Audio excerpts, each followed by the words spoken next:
The Giardino degli Aranci, or Orange Garden, formerly known as Parco Savello, is a quaint and picturesque urban park in Rome, Italy, that offers visitors an escape into nature with an exceptional view of the city.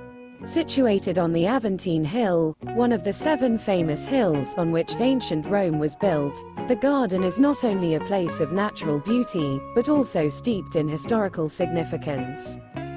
History and layout. The Orange Garden covers an area that once belonged to the ancient Savelli family, who built a fortress on this site in the 13th century. The garden as it is known today was designed in 1932 by architect Raffaele De Vico. De Vico, known for his many works in Rome during the early 20th century, designed the park during a period when several renovations and alterations were taking place in the city, particularly during the rule of Benito Mussolini. The design of the Giardino degli Aranci is a classic example of a Renaissance garden, with a clear symmetry and geometric precision that creates an atmosphere of elegance and order.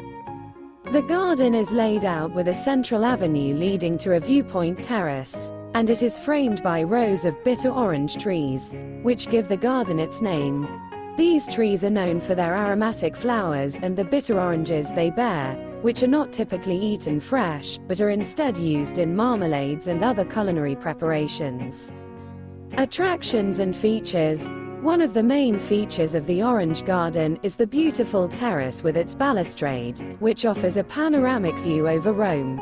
From this vantage point, visitors can see many of Rome's iconic landmarks such as the Dome of St. Peter's Basilica, the Tiber River winding through the city, and a sweeping vista of the urban landscape.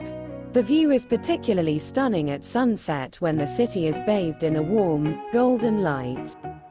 Surrounding the central area are various paths lined with green lawns, hedges, and additional trees and plants, creating a lovely space for walking and contemplation. The park also has benches and seating areas where visitors can relax, read a book, or enjoy a peaceful moment away from the hustle and bustle of the city. Adjacent to the Orange Garden is the Basilica of Santa Sabina, an early Christian church that dates back to the 5th century and is one of the oldest basilicas in Rome. The church is renowned for its beautiful architecture, ancient wooden doors, and serene interior. Another nearby attraction is the famous Keyhole of the Knights of Malta, located on the same Aventine Hill, through which one can peer to see a perfectly framed view of St. Peter's Basilica in the distance. This unique perspective is a must-see for many visitors and often results in a small queue of people waiting to take a look. The Aventine Hill itself is a quiet residential area and is less crowded than other parts of Rome, allowing for a peaceful and enjoyable visit. The hill is also home to other churches, gardens, and ancient ruins that offer a glimpse into the rich tapestry of Rome's history. Visiting the Orange Garden. The Orange Garden is open to the public year-round and is free of charge. It is a popular spot for both tourists and Romans, especially on nice days when the weather invites outdoor activities. Visitors often come to the garden to take photos, have a